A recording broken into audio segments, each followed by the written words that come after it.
Hi everyone, welcome to this channel. And in this video, I will show you and tell you how you can disable message previews in WhatsApp app on the notification panel of your Android device. Friends, please don't forget to subscribe to the channel. Make sure to put your likes under this video and also write your comments after watching. And let's go ahead friends, you and I are going to get down to this topic.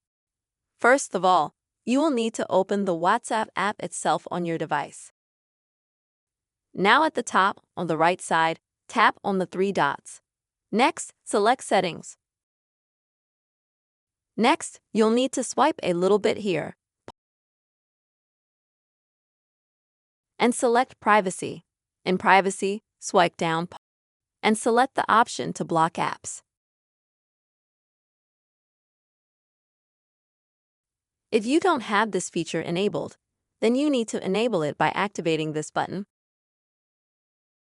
and then go through your biometric protection. After that, you will have an additional option which is responsible for previewing messages. To remove them, you just need to disable this feature. That's how very quick and easy it is, friends. You can easily disable WhatsApp message previews on your notification panel on Android. I really hope, friends, that this video has helped you and was useful to you. Please don't forget to put your likes, also write comments and be sure to subscribe to the channel. Bye-bye.